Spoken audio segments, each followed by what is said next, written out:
Hi team, welcome to my session on Coffee with Prabh, and today we're going to discuss about some practice questions which is mapped with CGRC. But before checking this video, I highly recommend you to check my introduction to CGRC video in which I talk about how to prepare for CGRC and all that. And this video talk about the questions which give you the idea about the CGRC, and there are some pointers I have covered in the slides which can be very useful for you for a last minute preparation, or if you're starting with CGRC preparation.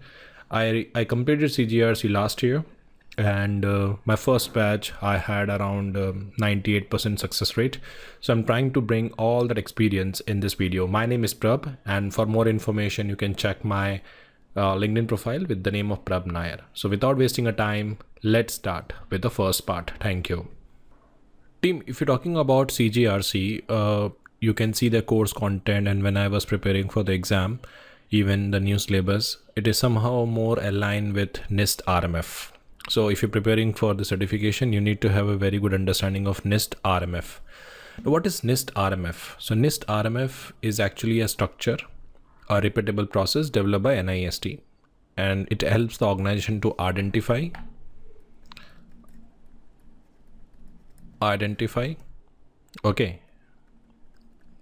assess, and more important, respond to the risk. And by this way, we're trying to build one governance system in the organization. It is actually an official US federal process for managing security and privacy risk required by FISMA 2014, and it applies to all the non-national security system. And when you're talking about simple definition, a step-by-step process that integrates security, privacy, risk management into your entire system lifecycle from design to disposal. And when you're talking about the NIST RMF,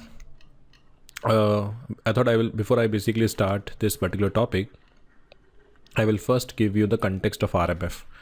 So one of the first principle of NIST RMF is that integrate the risk management with the mission and business objective. What does the meaning is? We need to ensure that we're managing all the security and privacy risk aligned with the organization overall mission and business strategy. And that's why any organization basically start with the risk tolerance first. We need to understand what is the risk tolerance of an organization. See, when you're talking about risk tolerance, it's actually based on two things. One is called risk capacity and one is called risk appetite. Risk capacity is the maximum risk the organization willing to accept to pursue the mission and vision. Risk appetite is the level of risk the organization willing to pursue for a particular project.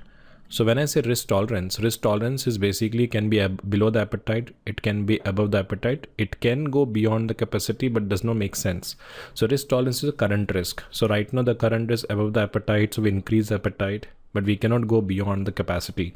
It's same like, the current speed of a car is a risk tolerance. You have a one fine at one particular speed, that is a risk appetite, but you cannot drive more than 140 and 180. So the first thing we need to understand when you're talking about RMF, it should be integrated with the mission and vision of the organization. That's something you need to understand.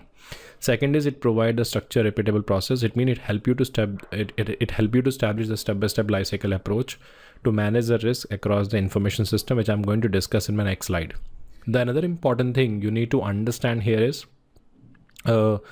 which is very, very important for you to understand here is, which is called as this one. Just give me a second. Achieve security and privacy protection. Now, what is the meaning of achieve security and privacy protection? You are implementing a risk response strategy so that you can able to protect the information and individual privacy. Along with that, this NIST RMF also support the ongoing and consistent authorization decision. What does the meaning is? You can able to enable the continuous monitoring, and reciprocity to the authorization decisions are based on the real-time risk information. Along with that, you can integrate security privacy into SDLC with the help of RMF. It means you can promote security and privacy by design, introducing design as early as possible. With the help of RMF, you can able to facilitate the transparency. It means you ensure the clear ownership for the controls which is implemented and those inherited from the common control provider. What is that? We're going to discuss in the next slide. It also promote the automation, whatever the uniformity is there, we can able to do the automation there. So we can encourage the real-time risk management and ongoing system authorization through automated monitoring. And last is basically called promote the reciprocity. It means you build the trust so that authorization package and assessment result can be reused across agencies and reducing the duplications and costs. So all those factors we consider in the RMF. So now we're going to discuss about the step-by-step process, how to build RMF in the organization, because it's very important for you to understand from the exam point of view. Okay, so we're going to discuss about RMF steps. See, as I said, if you want to implement the NIST RMF, you need to know step-by-step process. And if you're preparing for the CGRC exam, you need to have a very good understanding of NIST RMF directly, indirectly, because they will not. So I'm not going to breach NDA here, but I'm telling you this, until and unless you don't understand the RMF, you cannot able to implement the GRC in the organization. And somehow the NIST RMF is mapped with the GRC. So the first step is called prepare. Okay, now what is prepare here? Now when you're talking about prepare, here you establish the context.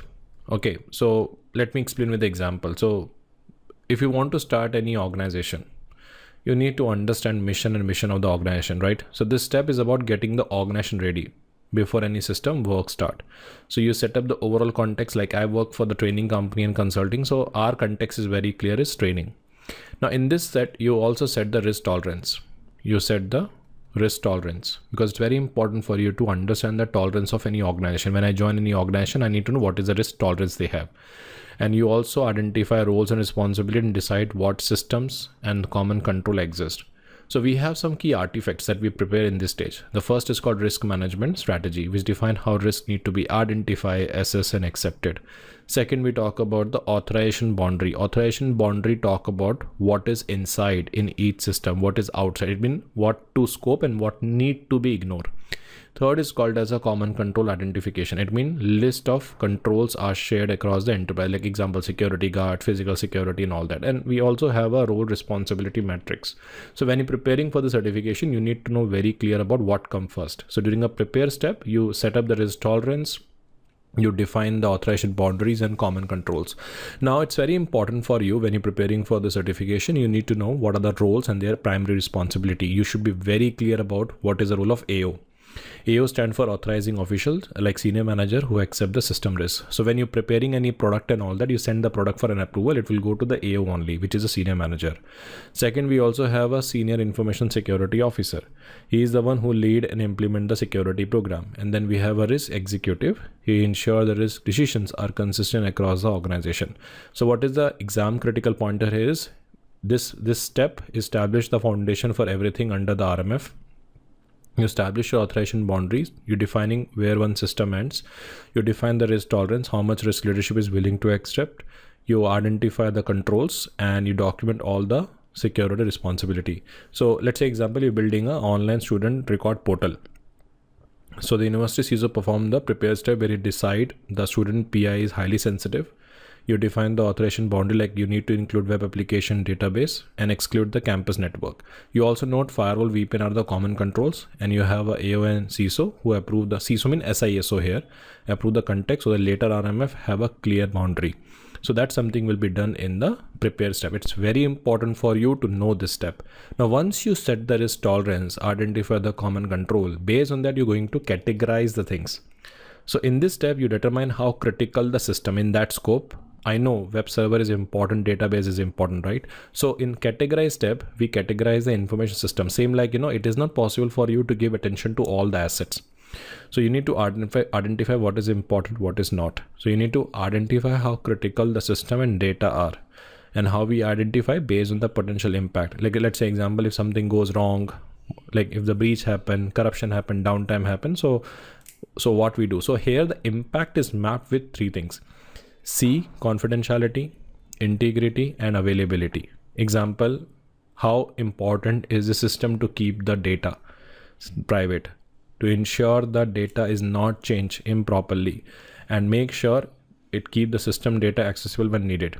The question is how we are categorizing a system. One is that we are using for a civilian, which is called non-national security system. This is very, very important. Okay, when you're preparing for this, you need to know this. Okay, so if it's a non-national security system like civilian, so we use a standard like FIPS. I'm going to cover in next slide. FIPS 199 plus FIPS 200. So I'm using the standards. So we assign a single impact level like low, moderate, high using a high watermark concept. So that is for the non-national security system, which is called NNSS. Now second is called as a national security system. So they use a standard which is called CNSSI. So you need to know this, okay? CNSSI 1253, which separate your CIA impact level. So it means they allow a separate impact value for CIA. Now there is a one term we use here is high watermark. So when you categorizing, you pick the highest of 3 CI rating at the system overall impact level, and this ensure the system controls are strong enough to handle the most sensitive aspect. Let's say example, confidentiality we have to give moderate, integrity you need to give high, moderate is basically availability is basically moderate, so overall value we give high. So system is treated as a high even though only area is integrity is rate. Let's say example this one. So we have a confidentiality, we have a integrity and availability. So confidentiality I give moderate, integrity I give high, and availability is basically moderate. So overall we give the value called high. So here HWM, the value we give high. So system is treated as a high even though only one area integrity was rated. So that is why this is something we use for civilian, which is called as a non-national security system. But in the case of national security systems, okay, we categorize confidentiality separate, integrity separate, and availability separate. Now what is the output in this case? We have a security categorization report, and these results are documented in the system security plan. Okay, so that is what is called as a categorization. And we have some responsibility here like information system owner, ISO we called, who lead the categorization. We have a AO, which is a authorization which approve the categorization result, and then we have an information owner who ensure the data sensitivity is accurately represented. So once you know how critical system is that, now you have to select the proper security privacy controls, and that's something I'm going to discuss in my next slide. So now once you know how critical is your system, you need to select the proper security privacy controls. So how we do that? The first step, we select the baseline. Very, very important when you're preparing for certification, good understanding you need on a baseline. So in baseline, what we do scoping and we do tailoring. Let's say example, one of the NIST 853 standard they have the around more than 100 group of controls, but I don't want all this to be implemented. I want to implement a wireless controls. So I pick some of the 18 controls of wireless.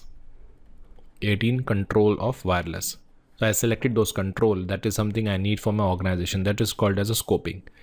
Now, when I talk about tailoring, so one of the control in wireless they're talking about you need to have authentication encryption, but I modify slightly to meet my objective that I said, okay, I will going to use AES encryption and CHAP authentication. So notice here, so we select the baseline control from where I'm picking from 853B. I will pick low, moderate, high baseline based on the categorization result. Then I will tailor it. So I will customize the baseline control using a scoping, parameterizations, overlay make the fit your environment. And I will record everything in one of the document called security and privacy plan. I will record everything in the security privacy plan, and it is basically approved by the AO or CISO, which is basically approve your selected and tailor control. So output what we prepare is we contain the selected controls which tailor decisions and rational for additional or compensating control. So information security. So in this particular stage, what happen is information system owner will select and document the control. AO is the one who approve the control selections, and CISO is the one which called Senior Information Security Officer provide the oversight and policy alignment. So I'll explain you with the example. Let's take example, you're managing a student registration system. Okay, so what you did the first called categorization. So while categorization, you give confidentiality moderate for a student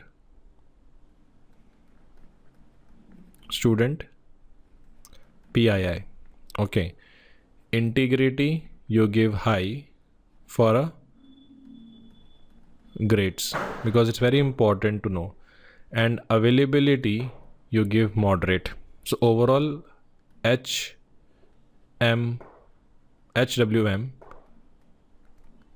value is basically high. Okay, so you choose the next is basically then you go for select. So while selecting, you choose the high baseline control from NIST 853B, you tailor them and document everything in the SSP. So you understood here. So it's determine the impact level of confidential integrity availability, you categorize. Then highest impact value become a system impact level based on a high watermark value. We tailor the baseline that fit your environment. For that you select the control from NIST 853 and then AO approve the control selection document to SP, that is called as a select step site. So that something has been done. So now what you did, you selected the control. Now it's a stage. You need to implement the controls. So everything you picked up, you tailor it during a select step. Now it's time to deploy and configure in the real time. So here what happened is we have a system and common controls. So controls apply to both individual systems. So we have a two type of controls I'm going to discuss. And this is very important when you're preparing for CGRC. You really need to understand what is the difference between system controls and one is called as a common control. Let's say example firewall. Firewall is a common control because we install on the border of the network. But in every computer, we have a specific encryption that's called system control. Okay, so controls are applied to both individual system and the organization-wide shared services. And when you're preparing for certification, you need to know this. And the combination of that, it's called as a hybrid control. Now, there is one statement we use when we implementing control called document as implemented. What is the meaning is, in your system security plan, you describe exactly how each control was implemented, including a setting, parameter, configuration. That is called as implemented control. And some controls are pretty common, which is organization-wide and computer-wise. That's called hybrid control. And then you talk about the evidence of assurance. So that is basically part of your implementation step. Now, in this case, we update the SSP also. That we have appropriate controls. And this appropriate controls basically provide the assurance that everything is working effectively. Now, once you're done with that, we move to the SS, because whatever the control you implemented, is it working effectively? So one thing you need to remember, any pointer talk about what is the ultimate goal of assessment. So remember the answer is it provide the evidence of the information security control effectiveness. So example, like if I implemented the firewall, how can we demonstrate the firewall is working effectively? We do the assessment. So here what happened is, after implementing, you need to test and verify the controls are actually work. That's why we have a SS here. And this is done by the independent assessor. Always remember, it should be done by the independent assessor. So this is also you need to know from when you're preparing for the exam and all that. So you should know what you mean by independent assessor. Because independent assessor is the one who provides the independent viewpoint. So we have a control assessor who create a plan explaining which control, how they have tested, what methods they have used. So when you're doing an assessment, we have three methods. One is basically called as a interview, where we interview the people. But before that, first we have an examination. We examine the document, then we interview, then we test. So you should know very careful about what is the difference between examination, interview and test. In my further slide, I'm going to cover that. So here the control assessor develop the SAP security assessment plan. Then assessment start as early as possible. So in which particular stage we do development. So you should know according to SDLC. We use automation where it's feasible because it increase speed and all that. And then we prepare the summary. So summary is that control assessor create a plan. AO is the one who approve the plan before testing begin. Then assessment should begin early in the development phase, not wait until the production. All tools need to be script automate. Then we prepare the security assessment report. We're going to cover in my next slide what is security assessment report, because it's very important for you to know the content of security assessment report. Okay, then we also document the executive summary, a short version of SAR written for executives, focus on the key risk. And finally, the AO use the SAR finding to decide whether result risk is acceptable and all that. Then we basically move to next step, which is called authorize, where we determine whether risk, decide whether authorize on operations. AO review the SAR POM plan of action milestone, which is prepared by the auditee. Then executive summary. SAR is your primary risk evidence. This is basically prepared by the auditee, and based on that, we decide whether we need to authorize to operate. It means we can have a temporary or we can have a denial. And when you're preparing for a certification, you should know these three type of authorization issues. And always remember one thing, decision will be decided based on risk. If new asset is coming to the organization has a higher risk or it going beyond the risk tolerance, we deny. So that's called denial of authorization. If the risk is below the appetite level and we can able to control and we can go for the solution, we can basically authorize that particular solution. So that's something we can go for. Now, next important thing, we can basically go for that called as a monitor. We continuously track and check the things, because once you deploy the solution, it doesn't mean we just keep it like that. We need to monitor that. So we have a continuous monitoring. We have a system owner, CISO and AO. So we begin at monitoring at the operation phase. Once the application move into production, you really need to know NIST, which is SDLC process. And there's a YouTube video I made on that. Okay, it's very important for you if you're preparing for CGRC. You also identify any changes, and any changes need to go through a change management process. And we have a maintain the ongoing authorization. And we reuse, see, if there's no major change happen, we'll reuse assessment results for the visibility. So these are basically called as a NIST RMF steps. Now we're going to discuss about the control types, because when you're preparing for the certification, you should really need to understand what are the different type of controls. See, when you're preparing for CGRC, it's very important for you to know the control types. The first is called as a system specific controls. Now, what is system specific control? These are the controls built only for one system. So we have a system A, we have a system. So let's say example, we have a system A, we have a system B, and we have a system C. It is protected with the firewall. Let's take an example. Okay. So some controls, like I introduce AES encryption. I use some other encryption on each and every system. So that is called a system specific control. They are customized, configured, managed by system owner, not shared with others. Like web application has its own password policy, or the policy only apply to the application. Now, next is called as a common controls. These are the controls used by multiple systems, which is shared across the organization, like firewall and all that. So in this case, firewall is the common control. Now, third is basically called as a hybrid control, a mix of common and system specific control. Let's say example, your organization is building a wide emergency generator. So that is a common control, but build your critical system also support by the UPS. That is a hybrid control. You're getting a point. So together they become a hybrid. So it's very important for you to know this control types and key relationship. But along with that, we also have different artifacts. You should know these artifacts when you're preparing for the certification. The first is called system security plan. It talk about the control selection.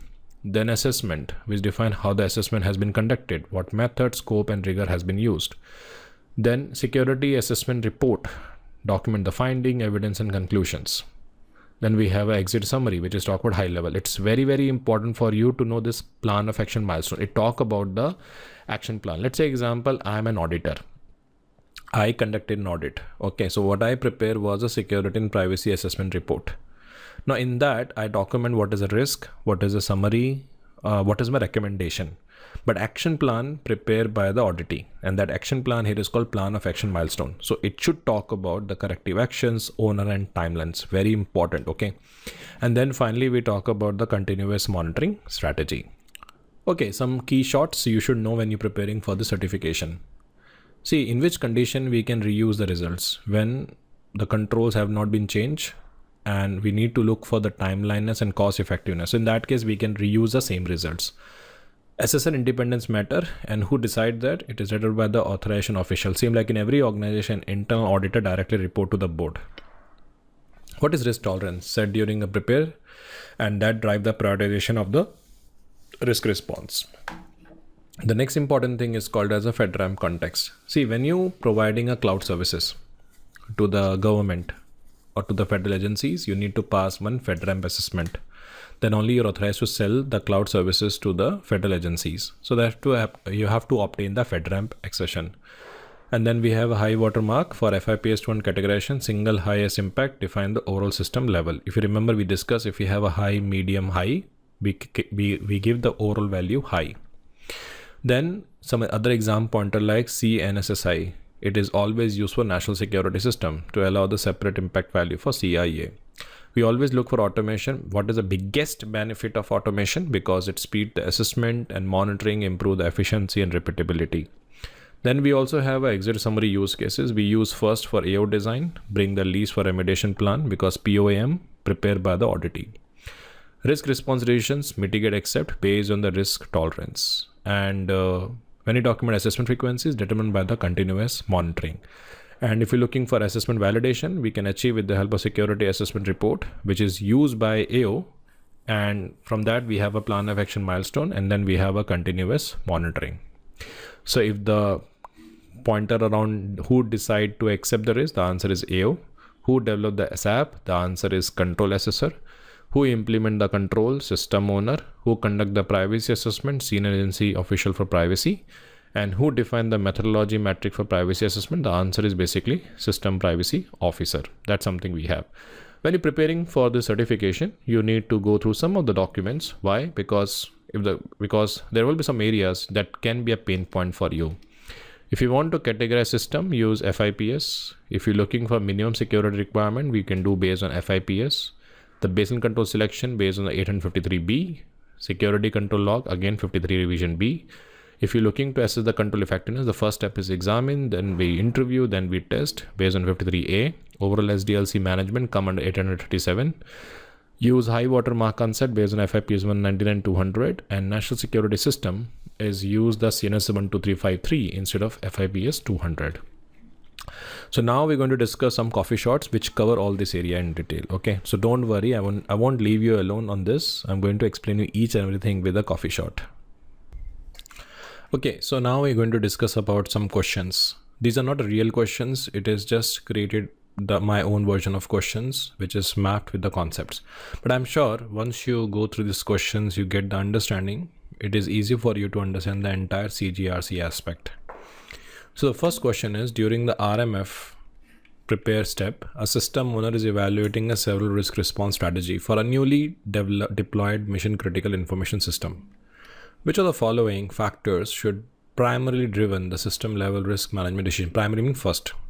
Option A, modernization initiatives for systems, component and services.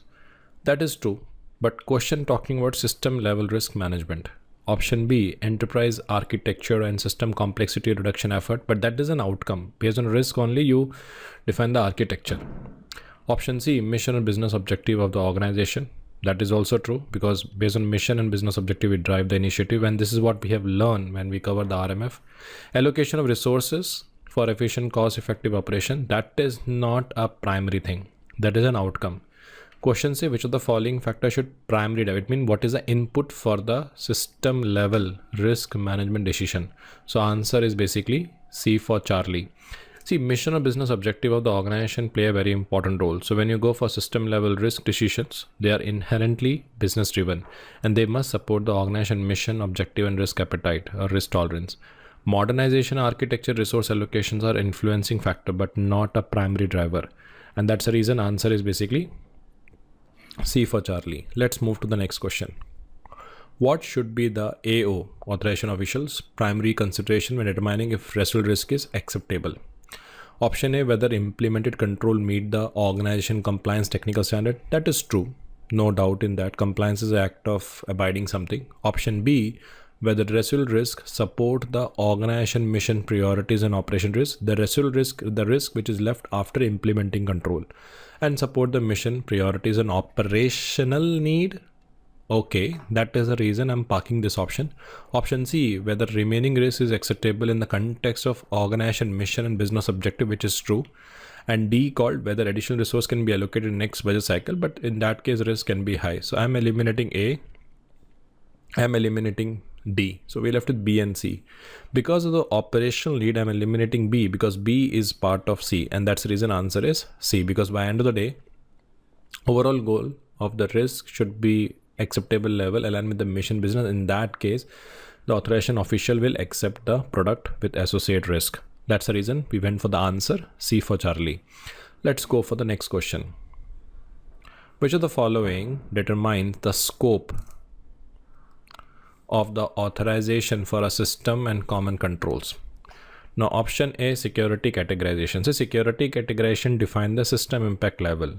It is important input but does not define the scope of authorization, because based on a scope only we have a security categorization. Second is B, authorization boundary. Yes, authorization boundary define the extent of the system that will be under the single authorization, including a people, process and technology, and it also determine how the common controls are inherited and where the separate authorization apply. Option C, system inventory data flow mapping. That is also true. It helps to identify system components but does not formally establish the authorization boundary. And D, called common control provider. That is a second best answer because it involved coordination of inherited control but occur after the boundary is defined. Until unless you don't define the boundary, you cannot go for the common control. So you can say authorization boundary mean a scope which we need to protect, and D is basically the control that you introduce after scoping. So that's why the close answer is B for beta. B for beta. Let's move to the next question. During the RMF process, information system owner and security team identify initial set of baseline controls and then tailor those controls as needed to ensure risk is reduced to an acceptable level. Fine. Which RMF steps does this activity most closely align with? See, some CGRC questions, you need to know the sequence. Until unless you don't know the sequence, it's difficult for you to answer. And that is why this is the best example of the asking the question. During a RMF process, the information system owner and security team identify initial set of baseline control. It means selection has been done and tailor those control. Which RMF step does this activity most closely align? See, option A, implement. See, implement come after the control selection and focus on putting the chosen control. B, categorization define the system impact level but does not involve choosing a control. Assess, evaluate the control effectiveness, which is come after implementation. So only option left is C, because during the selection phase we select the control and after selecting we assess and implement whatever we have. So right now the answer is basically C, because according to NIST 837, select step involves selecting an initial set of baseline security control from 853B. Tailor this control based on your system impact, environment and risk assessment result, and document your control selection to achieve the risk level acceptable to the organization. That's the reason answer is C for Charlie.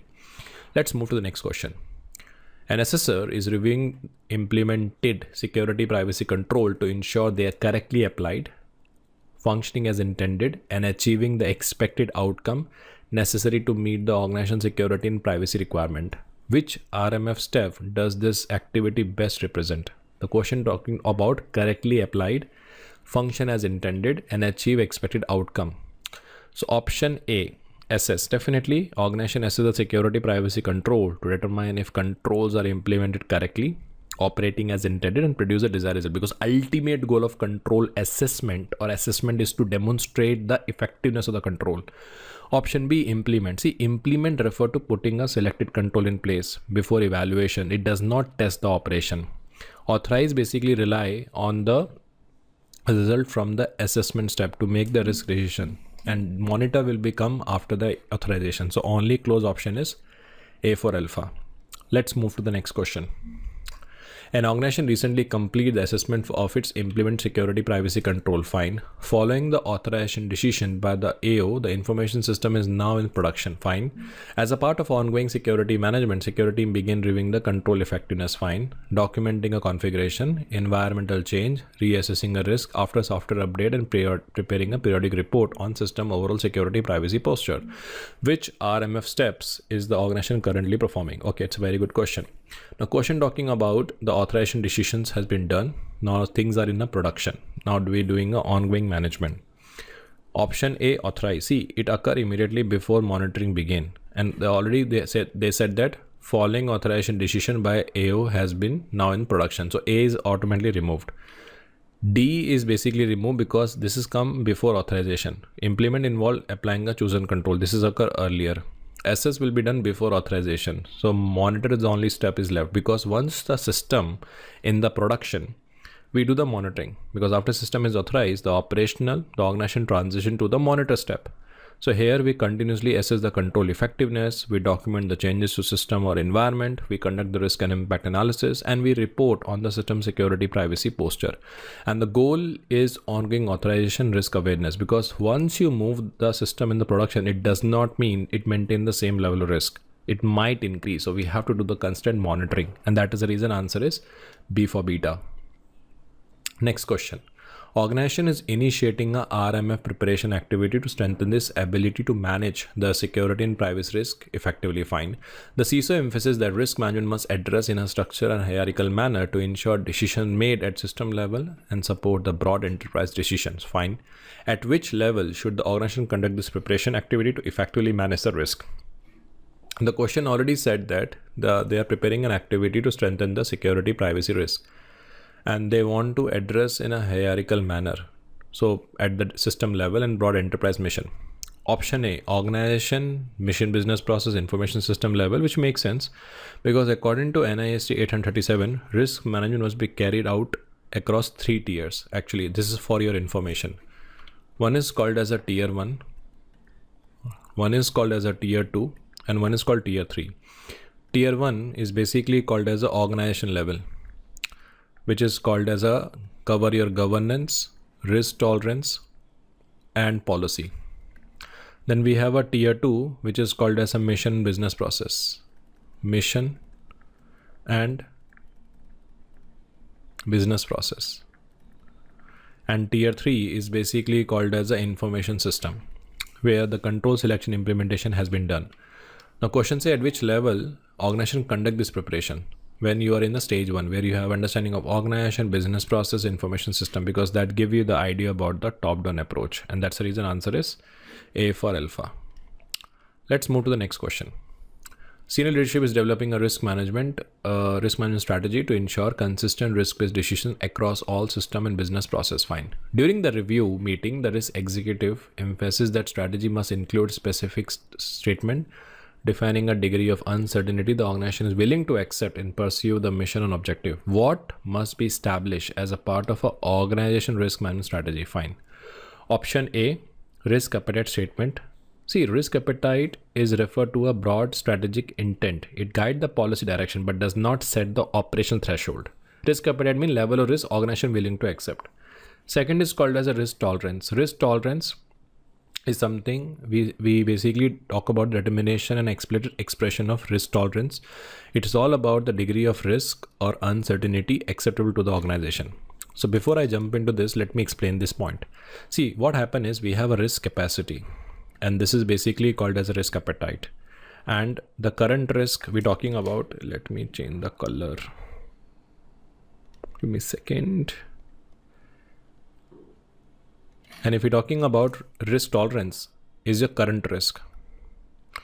My current risk can be here. So my maximum speed of the car is 140.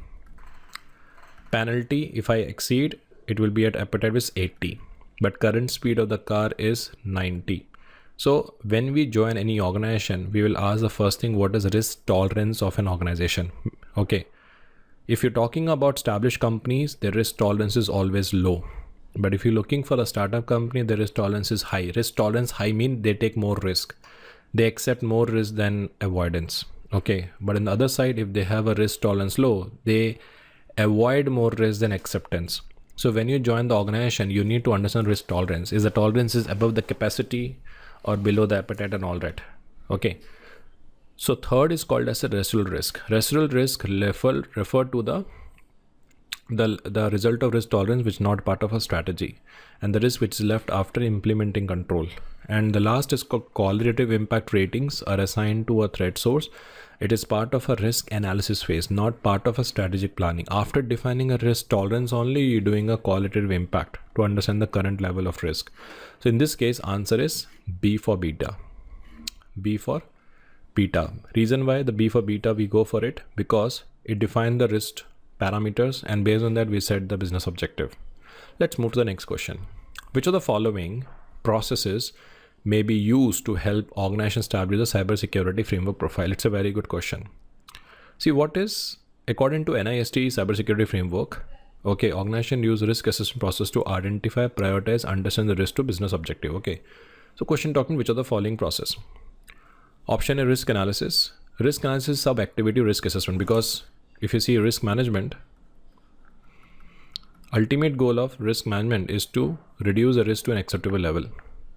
Under the risk management, we have a first step called risk identification. The second step is called risk analysis. The third step is called risk evaluation. And fourth step is called risk treatment. So when I say risk assessment is all about identifying, analysis and evaluating. So during evaluation, we see the result are mapped? Is it going above the appetite, going above the capacity, or equal to appetite, or below the tolerance? Is it clear? Or below the appetite? And risk treatment is the next step. So risk analysis is a part of a risk assessment. So A is part of a risk assessment. Definitely risk assessment basically help you to prioritize, because according to framework, organization use risk assessment process to identify, prioritize, understand the risk to the business objectives. And the result guide the development of framework profile by mapping the current and desired outcome. Option C, BIA. BIA identify critical process but does not align the control. BIA help you to plan your recovery strategy. And when you're preparing for CGRC, you need to know what is BIA and what are the three metrics in BIA: MTD, RTO, and RPO. It is not part of this video because there's a dedicated video I made on that. So BIA help you to prioritize what is important, what is not, and help you to create a recovery strategy. And if you see the overall context, we start with the first BIA, which identify what is critical. Then based on a BIA, we do risk assessment to identify what can be lead to the impact. And then we talk about the controls. Last is called security control evaluation. Here we test the control performance, which is occurred after profile guide selection has been done. So in this case, the close answer is basically a risk assessment. Risk assessment, because risk assessment include your risk analysis and all that. Let's move to the next question. What is the primary purpose of establishing an authorization boundary? Very, very important. You need to know authorization boundary, how it works when you're preparing for the certification. See, authorization boundary. What is the primary purpose? Option A, to define the limit of network access control between the internal and external systems. See, definitely refer to network boundary protection, but not the governance level authorization scope. So A removed.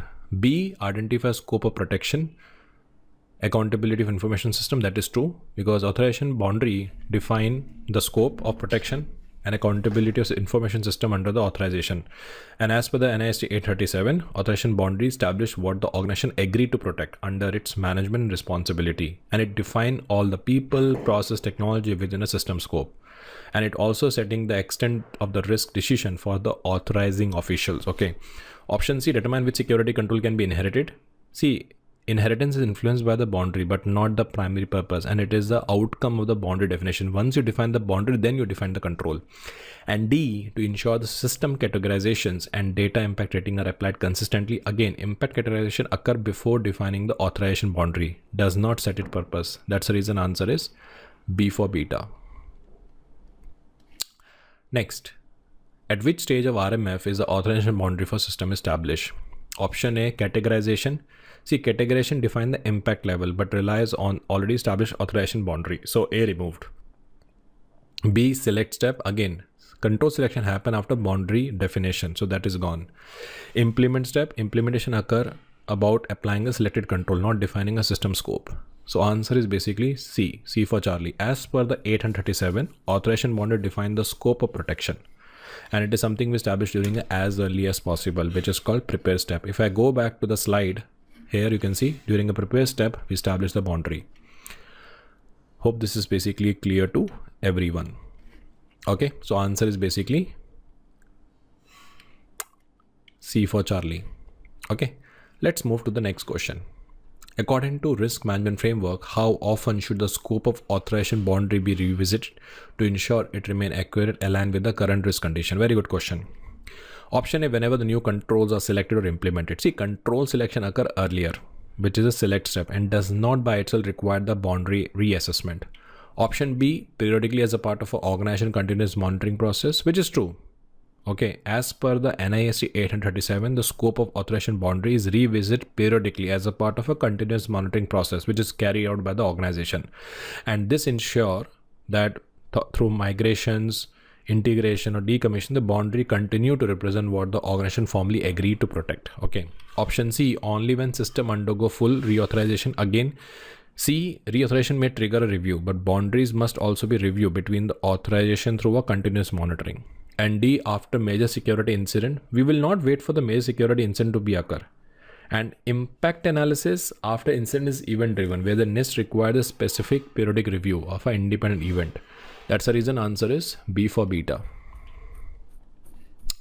Let's move to the next question. During the implementation of a new access control measure across several interconnected systems, the information security engineer noticed that certain controls apply to a shared infrastructure, while others are uniquely to the individual application. Okay. When the team attempt to assign accountability for each control, the confusion arises about which system and components are covered under the single authorization. So AO advised that the issue should be resolved much earlier in the RMF process. Which foundational risk management activity typically performed during RMF prepare step would have prevented this confusion? Now, what is the question? Say which foundational risk management activity? If they do this, they can avoid this. So they have a better visibility, right? So option A, developing a system security plan for each interconnected system. See, system security plan document the boundary details, but does not establish them. It developed later in the categorized step. So A removed. B, establish authorization boundary for system and common controls. See, according to NIST 837, one of the most important risk management activity in a prepare step is establish the authorization boundary. Okay. For a system and common control, and this activity defines the scope of protection and accountability. Until unless we don't know how it works, we cannot able to protect the system. So that's the reason. So because they already said that when team attempt to assign the accountability for each control, the confusion arises. So if you remember the step what we discussed, remember?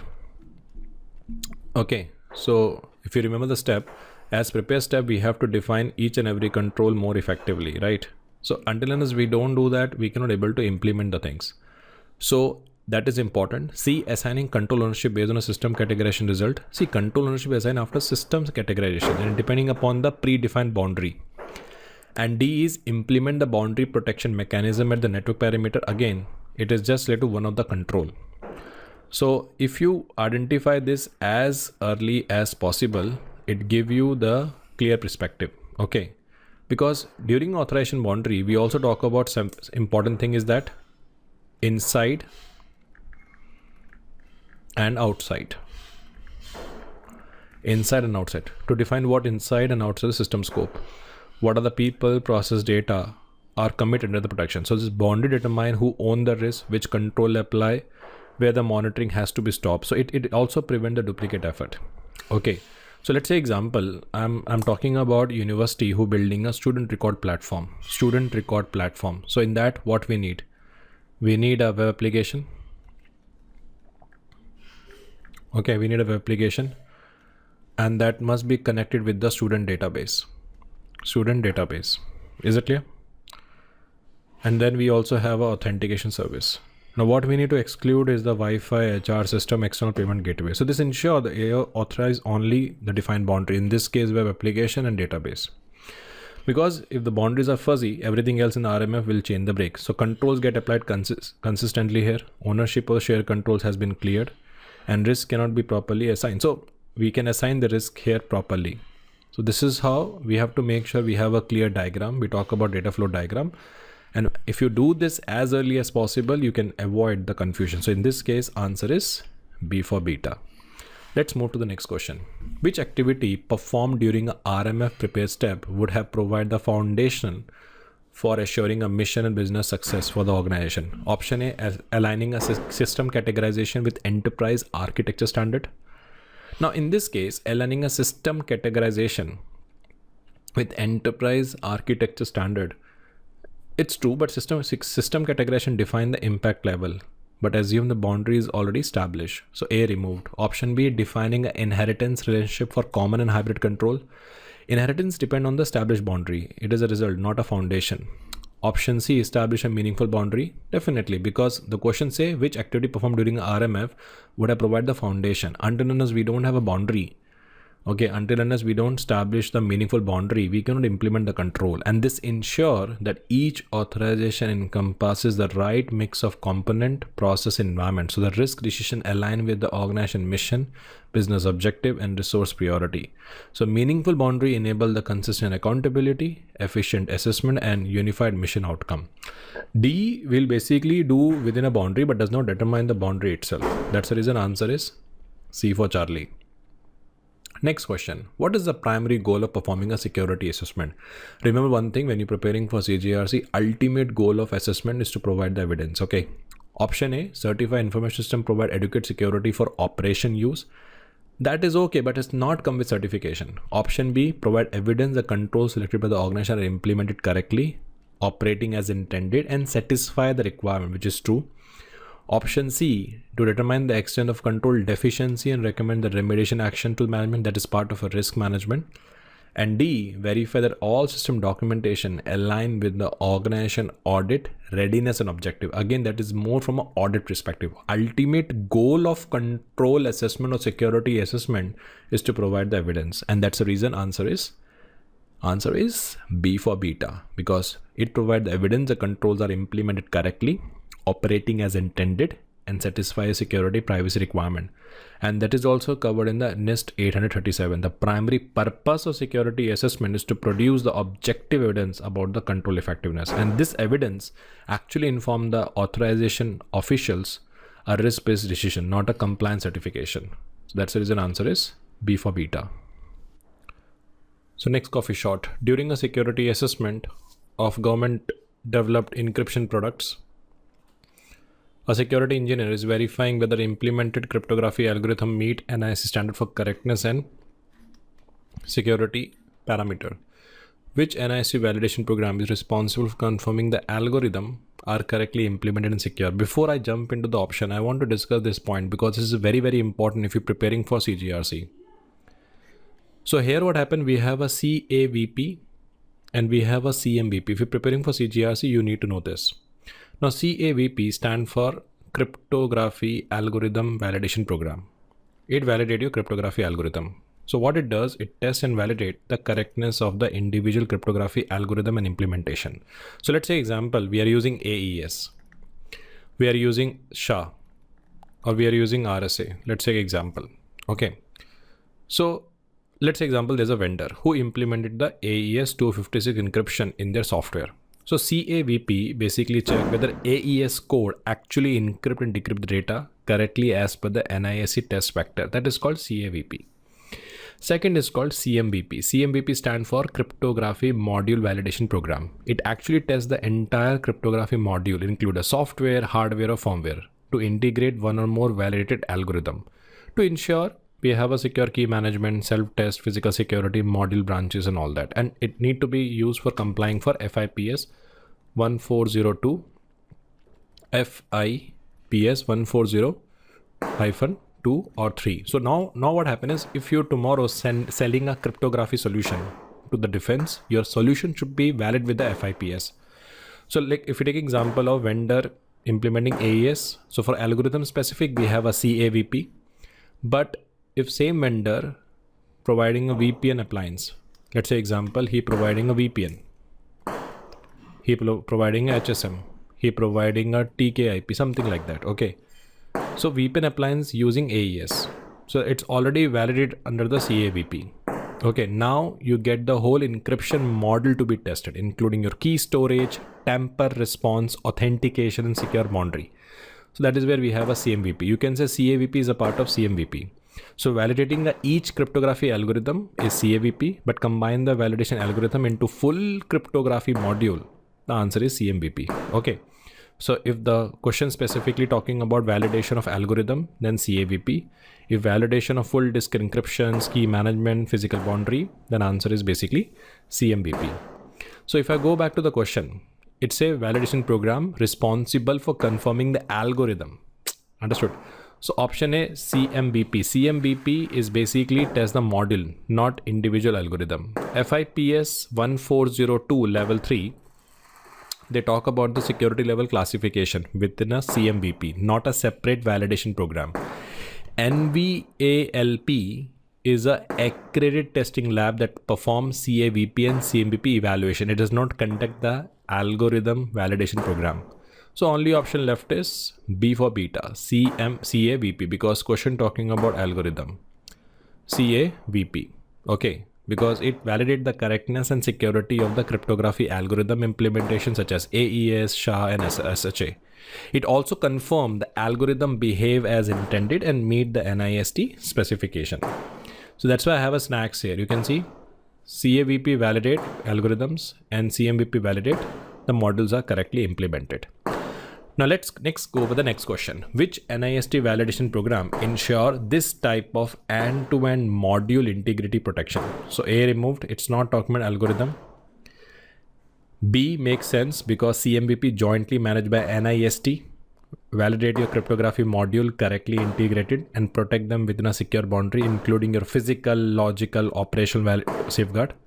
FIPS 1999, it categorizes the information system impact level, which is unrelated to cryptography validation. And common criteria evaluation validation scheme, it evaluates the product assurance, not a FIPS based cryptography module. That's the reason answer is B for beta. I know you're hearing a lot of burst crackers. Yeah, it's Diwali in India and parallelly I'm recording this session because that is the only time I got to record this video. So yes, people celebrating Diwali, I'm celebrating my content. So during a system security controls review, information system owner determined that one of the baseline control cannot be applied or cannot be implemented due to the legacy system constraint. Okay, because the legacy, we cannot able to implement the control. To maintain the acceptable level of risk, the alternate control is designed to achieve the same security objective as the original control. Which of the following best describe this type of control implementation? First is legacy, and they're looking for alternate. Okay, so options is supplementary control. See, supplementary control is added to enhance, not a substitute. So they argument existing control, not to replace them. B called as a compensating. Definitely compensating is a alternative measure. Okay, is when your baseline cannot be applied as a stated. It must provide the equivalent and comparable protection, be documented with justification, and make sure it should be accepted by the AO. Third is common control. These are inherited from the organization level, not a system specific. And hybrid, we already discussed, shared between the organization system level. So what is this supplementary compensating? Let me first explain that. Compensating means when required baseline baseline control cannot be applied. So that's why we're replacing with something else. Like, smart card cannot be used, so we use OTP, or use OTP instead of smart card. We are replacing. But supplementary mean like we have a password. Now we're adding a OTP along with that. So password is an OTP introduced existing to enhance the control effectiveness because person is moving from multiple location. So in this case, they say legacy system and they're looking for an alternate control. So that's why the reason answer is we're going for the B as a compensating. Okay. Now, next is following a system risk review, the AO determined that although all baseline control have been implemented, the system confidentiality integrity goals can be further strengthened. The security team decided to add a new control enhancement such as additional encryption key rotation, strong audit mechanism to further reduce residual risk and reinforce the CI triad. Which type of control is being applied in this situation? Now question here, they're talking about additional. So option A, inherited, is basically mean it provides another system or common control not added by the system owner, that is removed. D is basically talking about the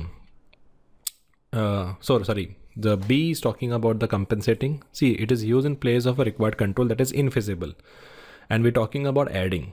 So B, we are eliminating B. Third is mitigation control. It reduces the risk, impact, or likelihood, but they are not explicitly tied to a strengthening the CI objective. The only option left is supplementary control. Because if I go back to that same diagram, supplementary is basically mean adding. So in this case, we're talking about additional. Supplementary control, additional safeguard or control enhancement that is added beyond the baseline. We are not replacing our existing control. They're just strengthening the meet the business objective requirement. That's the reason answer is D for Delta. Let's move to the next question. Legacy database system used by financial agency cannot support the multi-factor. Keyword is cannot support the multi-factor authentication, which is required by the organization baseline control. To maintain equivalent protection against unauthorized access, the security team implement a strong password policy with session timeout, network segmentation, continuous accounting monitoring. Which of the following best describe the type of control implemented in the scenario? I'm directly eliminating B because they're adding a protection beyond the baseline, not in a place of unavailable. They already say financial cannot be support, so B removed. I'm going with the A, compensating, because when required baseline cannot be applied or ineffective, compensating control provide the equivalent protection to meet the same security objective. And in this case, organization replace the multi-factor authentication with the alternate, which is called as a password complexity, segmentation, and more important, they talk about is monitoring. D, eliminated because shared between the system specific, and C, eliminated because it provides the organization wide for the multiple systems. So that's the reason answer is A for alpha. A for alpha. After deploying a baseline security control, healthcare organization identify that ransomware threats are increasing in its environment. To strengthen its defenses, the organization add endpoint detection and response tool and enhance the user behavior monitoring. The keyword is defense, and organization add endpoint detection, enhance the user behavior monitoring, and phishing resistant email gateway on top of the existing, adding and top. Which are the following best described type of control? The answer is again supplementary, because it's talking about addition. We are eliminating A because they use when baseline control cannot be implemented, but here they're adding. Preventive control is all about a control function, not a relationship to the baseline control, and hybrid is a shared control. So in this case, answer is basically B for beta. See, question talking about US federal agency deploying a mission critical application in a FedRAMP authorized cloud environment. Now, CSP has already implemented a authorized numerical security control, including a facility access, environmental protections, environment encryptions, and boundary defense through its Joint Authorization Board. JAB stands for Joint Authorization Board. When conducting own system authorization, the agency security team decide not to re-implement or reassess those same control. Instead, they rely on the CSP existing validate controls and focus only on application specific protection. Which of the following best describe this risk management approach? Now, there's a lot of options are there, inheriting, common controls and all that, but in the previous question also there's a lot of question about inherit and all that. Let me first explain that. See, as I said, we have a 4 type of control. One is called system specific, the control implemented only for one system. Who implement? System owner. Password policy configure for one app. Control unique to the single system. Common control, the control shared by the multiple system across the organization, like common control provider like enterprise firewall, IDM, and security policy. Control inherited or shared by the multiple system. Next is called hybrid. Hybrid is a part of a control is common and part of system specific. As I said, facility has a backup generator common and UPS for the specific servers, which is shared in part locally. Inherited control is used by one system but implemented by someone else, like inherited by system, like system rely on the enterprise SOC network monitoring instead of building its own. So control provide externally to your system but used by it. So that is called inherited. So I'm sure you got this pointer. Now coming back here, option A, agency is inheriting common control already authorized under the CSP FedRAMP program. The question already said that when conducting its own system authorization, the agency security team decide not to re-implement or reassess those same control. Instead, they rely on the CSP. If the CSP already passed the assessment, so let's say example, this is my CSP we have, cloud service provider, and this is going to offer us services to federal agencies.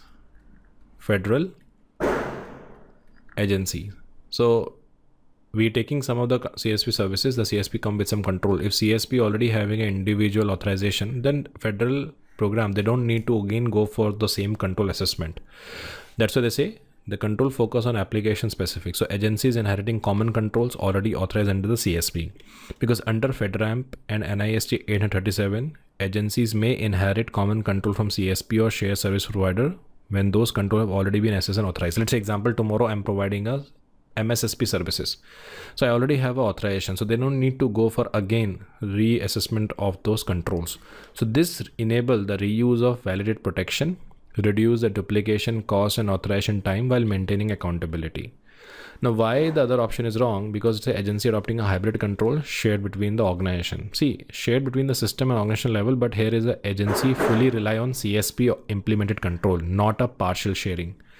Agencies leveraging supplementary control to enhance inherited CSP protection. Again, this is added to strengthen the production, not to reuse from existing authorization.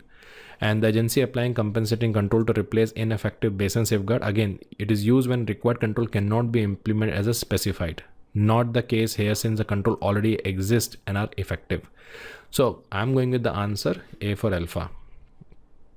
A for alpha. Now, next is a federal agency is leveraging a FedRAMP authorization cloud environment for a multiple information system. Fine. By inheriting a CSP common control, agency avoid re-implementing physical network environment protection that were already assessed and authorized under the provided. Makes sense. Which of the following represent the primary benefit of inheriting common control under the RMF? We already discussed.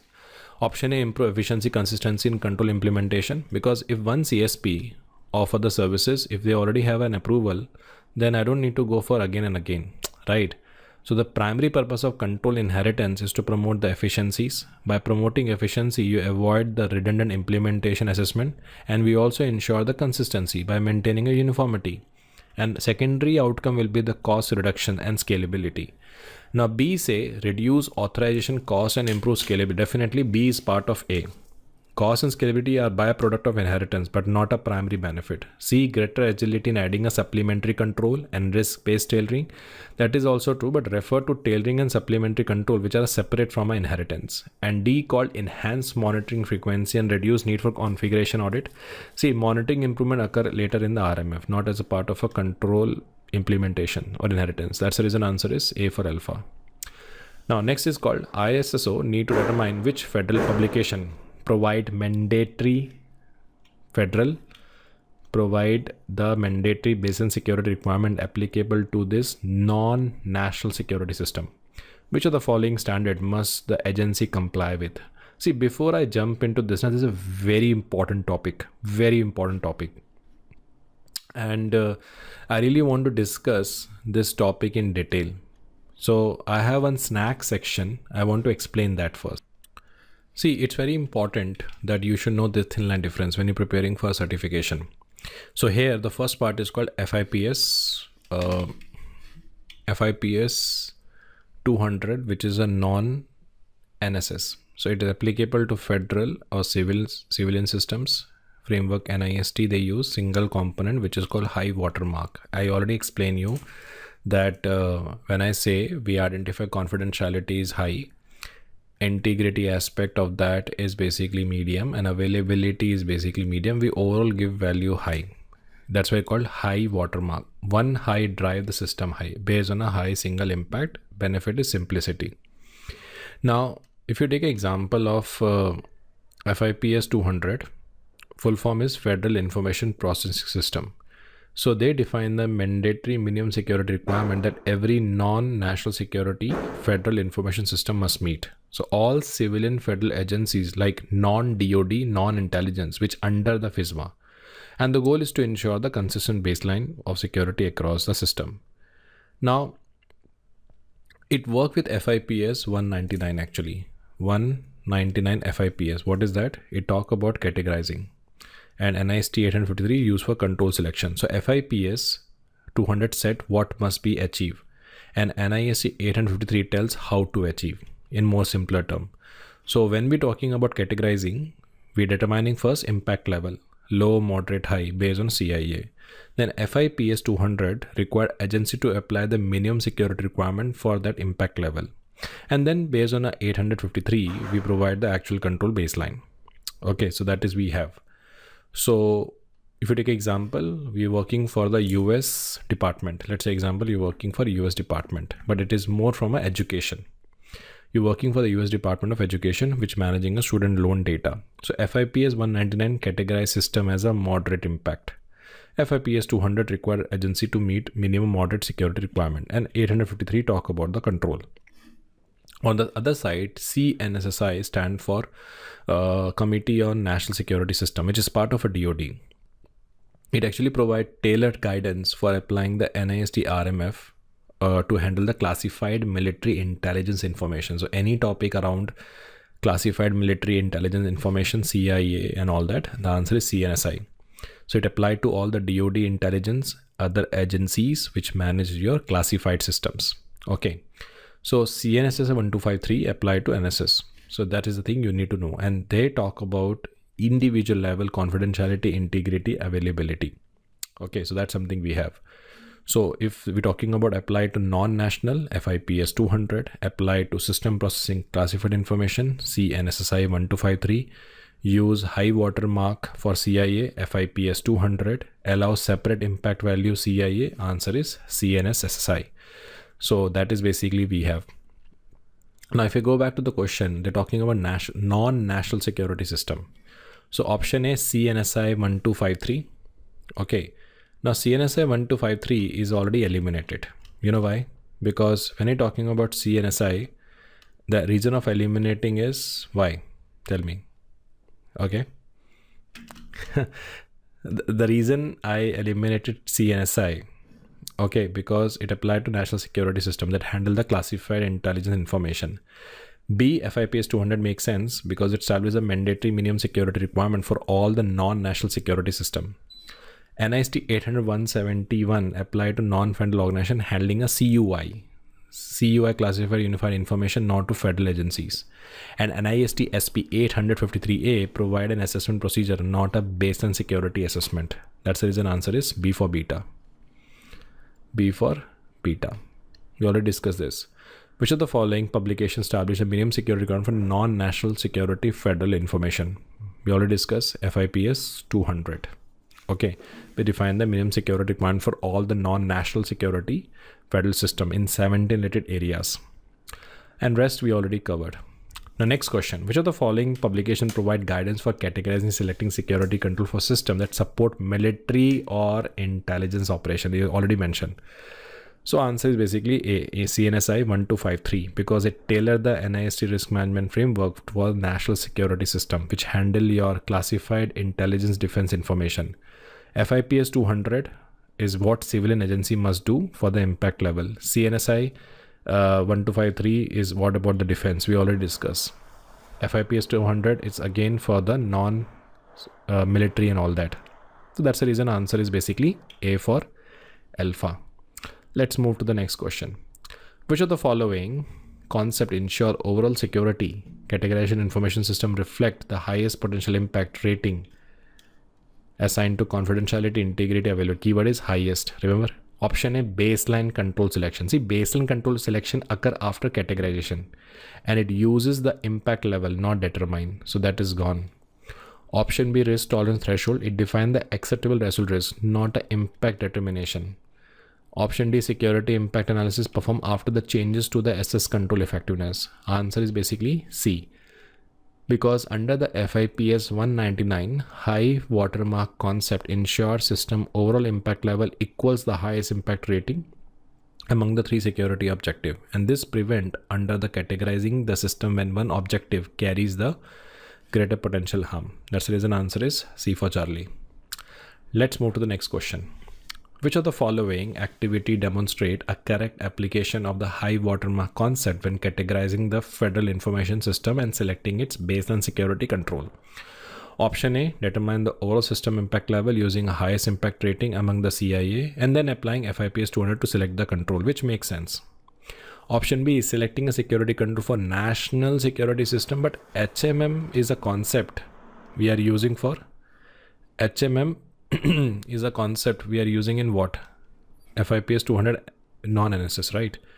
So selecting, so they're talking about NSS, so that is gone.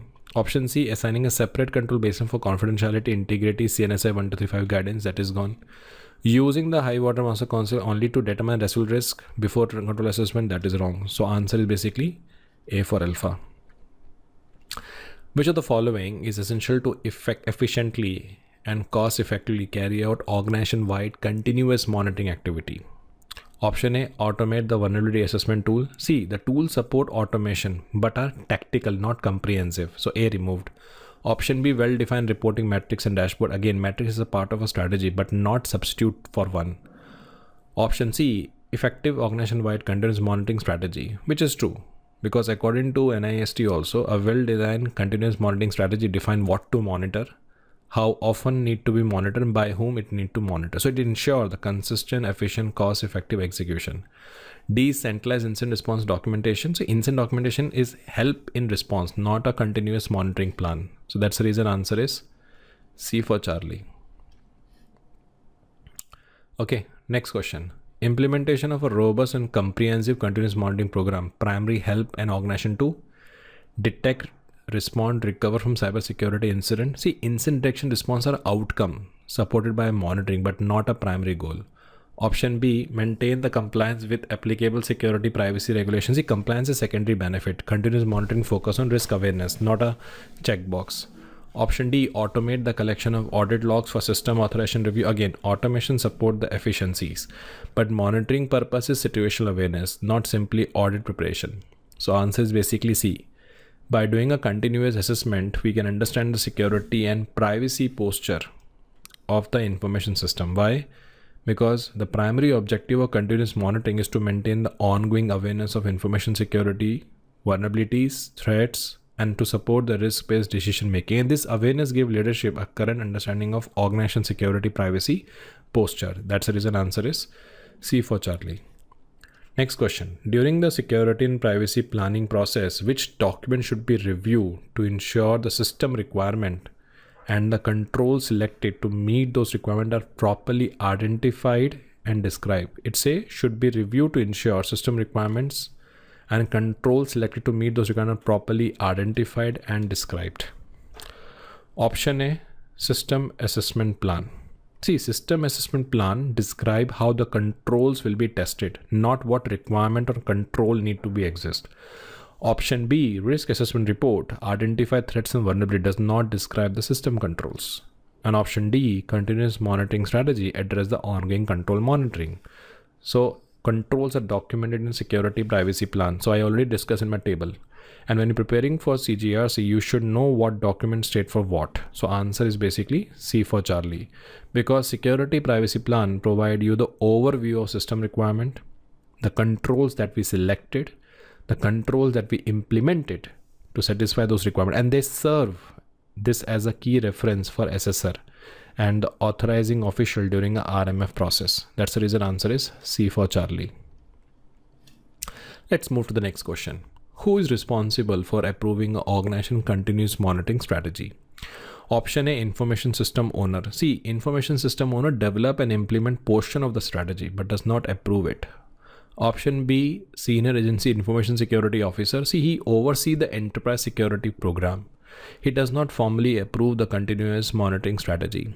Option C, authorizing officials. Yes, he is the one who approved the organization continuous monitoring strategy to ensure it aligns with the agency of risk management strategy and authorization boundary, security posture, and the AO approval confirm that monitoring activity provide the sufficient, cost-effective, and timely risk information. On the other side, D, common control provider implement inherit control but does not authorize or approve the monitoring scope. So only option left is C for Charlie. Let's move to the next question. During the system lifecycle, the monitoring of security privacy control begin at which phase? So it's more from a SDLC point of view. Option initiation, but that time we are not implementing anything, so A, remove. Option B, development phase. See, development is basically we're developing a code. Option C, operation. Yes, according to NIST, continuous monitoring of security privacy control begin when the system enter into operation phase of SDLC, because at this point controls are implemented, they are authorized and actively evaluated to ensure they remain effective. There's no point of doing on the disposal. So that's the reason answer is C for Charlie. Let's move to the next question. During a control selection, system owner is presented with several technology options that vary in implementation cost, operational impact, residual risk reduction. Which of the following activity most inform the decision on how to balance the cost and benefit of this control option? Question talking about which of the following activity help them to balance this implementation cost and operational impact. Option A, control assessment to verify effectiveness. See, control assessment occur after implementation and it verify control operation, not control selection. Option C, security categorization and assign impact level. It set the impact level but does not weight the cost benefit ratio. Continuous monitoring to evaluate the control performance. It focus on ongoing effectiveness, not a initial decision making. So D, removed. Answer is basically B, because risk assessment provide the analytical foundation for comparing a different control implementation. They actually evaluate the threats, vulnerability, potential impact, and allow the decision maker to justify the cost-effective security solutions and make sure it should be aligned with the business and mission vision. That's the reason answer is B for beta. Because here the scope is basically cost, operational impact, and residual risk. Next question. During configuration management activity, organization ensure all mandatory configuration settings are properly established and applied to system component. Fine. Which of the following most ensure these configurations are defined, documented, implemented consistently across the enterprise? Option A, security assessment procedure. See, security assessment procedure validates your configuration but does not establish. Option B, organization policy. Yes, organization policy define your mandatory configuration settings and people will follow the policy and create a configuration. Option C, system security plan. System security plan describe the system specific control but follow guidance derived from the policy. Option D, SOPs are provide implementation details but not the source of authority. And if you want to know the hierarchy is that first is basically we need a strategy, then we need a policy, then we need a standard, and then we need a SOP. Okay, they already said that during a configuration management activity, organization ensure all mandatory configuration settings are properly established, applied to system component. Which of the following is the most ensure where the configurations are defined, documented, implemented? And if we don't have any policy, we don't follow the SOP plans and everything. That's why the policy is a foundation for any governance. And that's the reason answer is B for beta, top-down approach. Let's move to the next question. During the assessment of systems, several inherited common controls were found to be only partially implemented. Fine. The system owner must determine how this gap affects the system overall risk and decide whether to apply compensating control or accept the residual risk until the remediation is completed. Which process most support are determining how such control deficiencies influence the risk and prioritize mitigation action? Option A, continuous monitoring. See, continuous monitoring identify ongoing changes and control status, but does not evaluate or prioritize the risk impact from missing control. So A removed.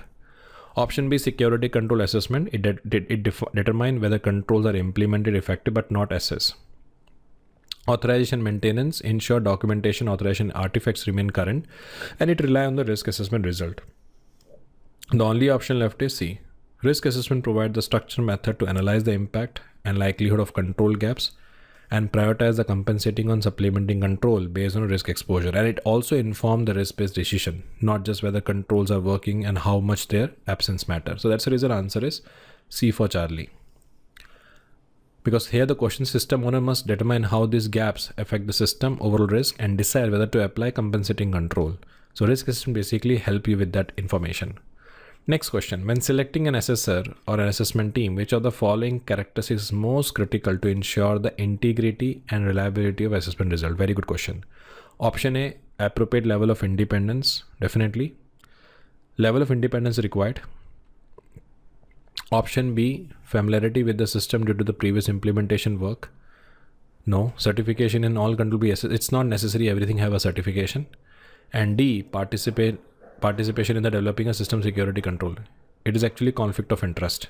The one who do the audit does not make sense. So that's the reason answer is A. If you have a level of independence, then he can able or she can able to do the test without any pressure, without any fear and all that. That's the reason answer is A for alpha. Next question. Which of the following activity most ensure that expectation for the control assessment and level of efforts are formally established and agreed upon? Following activity. Option A, control implementation review. See, control implementation review happen after approval. Okay, where we validate the control deployment but does not establish the expectation. So A removed. Option B, approval of security privacy assessment plan. See, this plan develop, review and approve before execution. So approval by the authorization officials or designate authority formally define the assessment scope, depth and expectation and ensure all parties agree on the level of effort. Option C, development of the continuous monitoring strategy. It focus on post-authorization activity, not a pre-assessment planning. And option D, risk assessment of inherent common control. Risk assessment of inherent common control identify risk but does not define how assessment will be executed. That's the reason answer is B for beta. Approval of security privacy plan, because it says which of the following activity ensure the expectation for a control assessment and level of effort formally established. So until unless you don't have a plan which is develop and review and approve before execution, we cannot able to define the things, because it talk about the scope, it talk about the depth, it talk about the expectation. That's the reason answer is B for beta. B for beta. Now next is, Organization implement automated tool to collect control evidence, validate configurations, and analyze the compliance data across the multiple system. The use of automation in this process intended to most support which of the following outcome. Option A, reduce the need for assessor independence. C, reduce the need for assessor independence. Independence is a governance requirement not affected by the automation. So A removed. Option B, increase the speed, effectiveness, efficiency of assessment. Definitely. Automation in the assessment helps the organization to perform evaluation more quickly, consistently, and accurately. We know that. And automation streamline the evidence collection, improve the data quality, and also enable the continuous or real-time assessment result, but does not replace the human judgment. Option C, eliminate the requirement for assessor review and authorization. See, automation aid in assessment, but human validation require mandatory. Option D, limit the number of control require evaluation. See, limit the control evaluation. See, automation does not reduce the scope. It improves how efficiently scope is covered. So close option is by using automation, we're increasing the speed, effectiveness, and efficiency of assessment. So that's the reason answer is B for beta. Next question. Following completion of security and privacy assessment, certain controls are found to be ineffective, resulting in unacceptable residual risk. Which document developed to capture the remediation actions, responsible parties, and target date for addressing this risk? So in this case, the scope is basically capture the remediation action, responsible parties, and target date. See, when you're providing a report, in your report you document the risk, what you identified, then you're also talking about your recommendation, but action plan and the date in which they will close, it is prepared by and submitted by the auditee. So option A, security and privacy assessment plan, is basically define how the assessment will be executed, not how to fix the deficiencies. Option B, security and privacy assessment report, it summarizes the finding and evidence from the assessment but does not include the remediation plan. And option D, system security plan, describe the implemented controls and environment, not the action. So only option left is basically C for Charlie, plan of action milestone, because it identified deficiencies which is discovered during a security privacy assessment and also outline how and when they will be corrected. And it support the risk remediation tracking and also help with informing the AO when making an authorization or risk acceptance decision. That's the reason answer is C for Charlie. C for Charlie. Let's move to the next question. Our federal agencies is preparing for reauthorization of a large enterprise system that include multiple shared services. Fine. Several of these services were recently assessed by the qualified assessor. Fine. The controls were found effective and no change have occurred to system architecture or operational environment. Fine. To make the risk management process more timely and cost effective while maintaining assurance, what should be the organization do? The question they want is they were recently assessed by the qualified assessors and controls were found effective and there was no change has been occurred. So option A required complete reassessment, but they already occur and there's no change, right? So full reassessment increase the assurance but defeat the timeline efficiencies, because they're also talking about no change have occurred and to make the risk management process more timely and cost effective. Two keywords are there. Option B, reuse the previous assessment result when still valid and applicable, which makes sense. And NIST also state the same thing. Organization should reuse valid recent assessment result when the implementation environment remain unchanged. And this approach preserve the assurance and improve your speed and cost. Option C, reassess only the sample of control to confirm the accuracy of earlier result. See, it sounds practical, but sampling does not meet NIST to reuse the guidance. It introduces a partial evidence and may miss the control specific risk. D, postpone the authorization until all prior assessments are revalidated by the new assessor. Again, revalidating by the new assessor at cost and delay without additional benefit. So answer is basically B for beta. Reuse the previous assessment result when still valid and applicable. And it is very important statement. Let's move to the next coffee shot. Okay, so next question is, independent assessor team are preparing to evaluate the effectiveness of implemented security privacy control for a federal information system. Fine. The team need to ensure the assessment activities are performed consistently with the defined methods, rigor, and scope. Fine. The control assessment must therefore be conducted in accordance with which of the following. Option A, continuous monitoring strategy. Again, it defines the post-authorization activity, not an initial control assessment execution. Option B, security and privacy assessment plan. Definitely, because control assessment executed in the scope of assessment method, which called interview, exam and test. And we also look for the level of rigor, schedule and role. So if you're preparing for CGRC, you should know the level of rigor. You need to know testing method, which start with first examination, then we do interview, then we do test. And we talk about the scope. So B basically cover everything. C says system security plan. It describes the implemented control but does not define how they are to be assessed. And D called security privacy assessment report. It contains the result of assessment, not a plan for conducting them. So answer is basically B for beta. Let's move to the next question. An organization preparing to conduct control assessment for new information system. Before the assessment begins, the team must confirm how independent the assessor must be in accordance with the applicable law, directive and policy. Who determine the level of assessor independence? Option A, information system owner. See, information system owner may coordinate with assessor but cannot set the independent requirement. Option B, senior agency information security officer, which is called CISO. It oversees security program, does not establish independence criteria. Option D, CIO, it provides enterprise oversight, not a authorization specific independence. So only option left is C, authorizing officials. They determine the level of independence which required for assessor based on the law, executive orders, directive and organization policy. And this also ensure the assessment provide the credible, unbiased evidence in supporting the authorization decisions. That's the reason answer is C for Charlie, authorizing officials. Let's move to the next question. A federal information system is preparing for privacy control assessment. The organization must identify assessment methodologies and performance metrics to determine whether privacy controls are implemented correctly, operating as intended, and sufficient to manage privacy risk and ensure compliance with privacy requirement. Who is primarily responsible for this activity? Questions say that they want to determine whether privacy controls are implemented. I think that is a scope. And they also want to see operating as intended and sufficient manage privacy risk and ensure compliance with privacy requirement. Option A, senior agency official for privacy. See, they oversee privacy compliance and they review the result but does not define a detailed methodology and metrics. So A removed.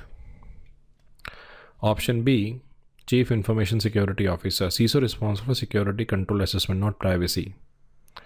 System privacy officer makes sense because he is the one who identifies assessment methodology and metrics, which is used to determine whether privacy controls are properly implemented and effective.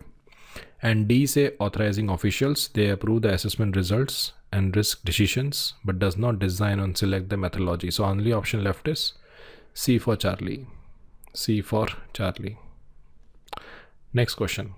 Before conducting a security privacy control assessment, the organization define the scope, assessment method and level of rigor and reporting procedure. Fine. Who is responsible for developing this assessment plan and document this activity? So here, if you can see, they're talking about scope is plan. Okay, so they're looking for the person who will develop this plan. Option A, information system owner.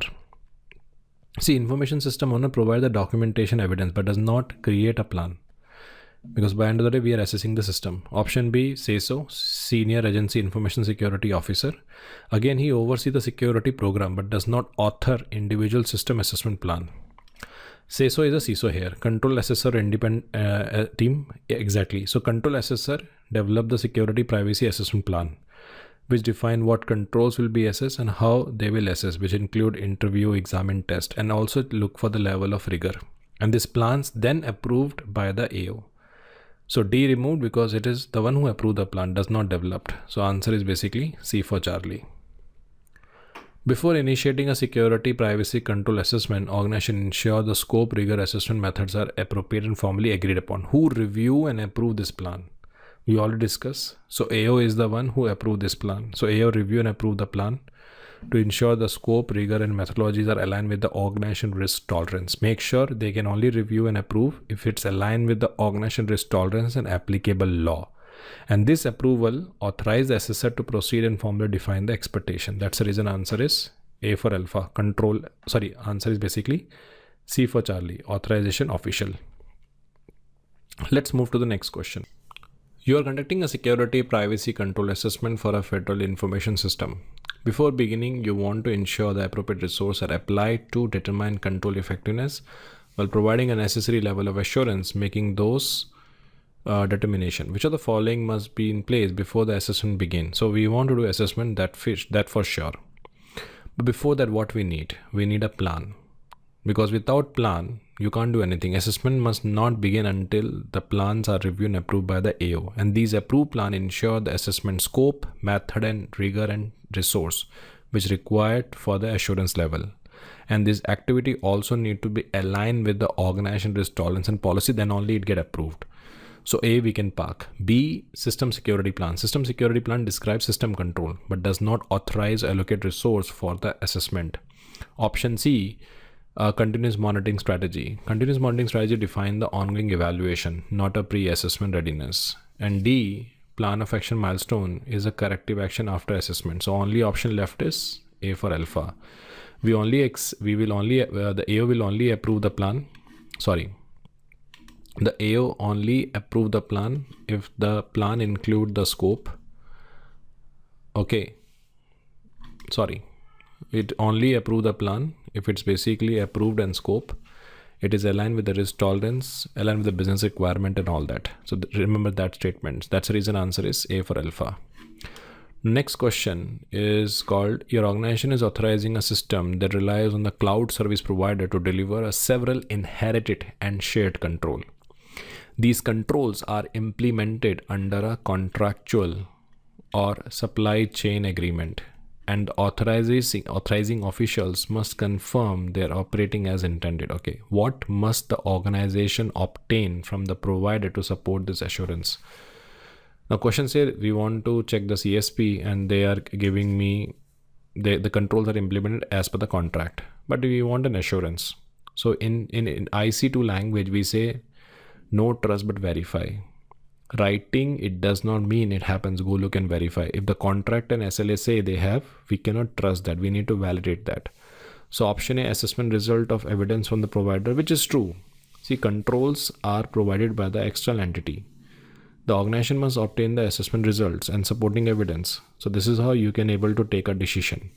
Option B, security privacy assessment plan of the vendor. Again, security and privacy assessment plan describe how provider intended to test the control, not whether controls are actually working. SLA describing a performance metric and uptime. Again, SLA cover the uptime, service performance, but provide no security control assurance. And option D, assessment plan only without test result. This lack result or evidence needed to evaluate the control effectiveness. So that's the reason answer is A for alpha. Because if you take an example here, we have a customer and we have a CSP.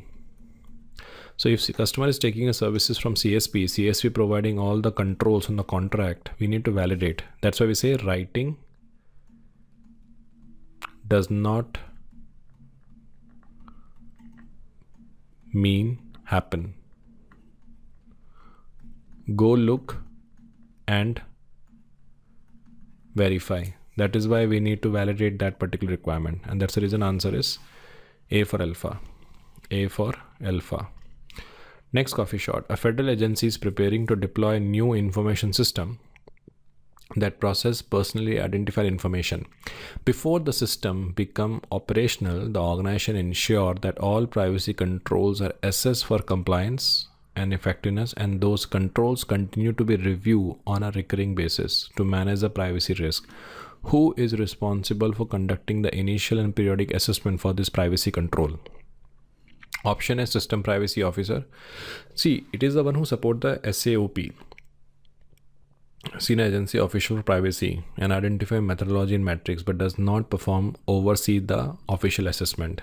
Option B, CISO. CISO manages security control assessment, not a privacy specific assessment. Option C, Senior Agency Official for Privacy. Makes sense because it is responsible for conducting an initial periodic assessment of privacy control to verify they are implemented correctly, operating as intended, and remain effective in ensuring the compliance with applicable privacy requirement. And this role also ensure the assessment frequency align with organization risk tolerance and ongoing privacy risk management practice. Option D, authorizing officials use assessment result to make a authorization decision, not to conduct them. That's the reason answer is C for Charlie, senior agencies official for privacy. Now, next question. An organization evaluate implemented security privacy control to determine whether they are operating as intended and achieving the required outcome before the system is authorized for operation. Which RMF activity does this describe? Question already say organization evaluated implement security control, determine whether they are operating as intended and achieve the required outcome before the system is authorized for operation. Which RMF activity does this describe? Option A, authorization. Exactly. So use an assessment results to make a risk decision, but not to evaluate the control effectiveness. So A, removed. Option B, control monitoring. It occur after authorization to maintain the ongoing awareness of control performance. So B, removed. D, risk categorization. Risk categorization happen before control selections and does not involve testing of evaluating control. So only close option is basically C, control assessment, because control assessments are conducted to determine whether selected security privacy control are implemented correctly, operating as intended, and producing a desired outcome before the system authorization. That's the reason answer is C for Charlie, control assessment, because it's a operating as intended and outcome before system is authorized. Next coffee shot. So control assessment occur in SDLC, preferable during which phase? Option A, implementation. See, implementation occur later. Controls are already deployed. So implementation is already implemented. So A, removed.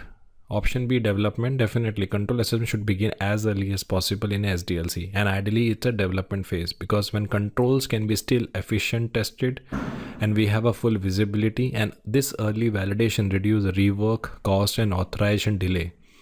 Option C, operation. It will be too late because assessment here support the monitoring, not design.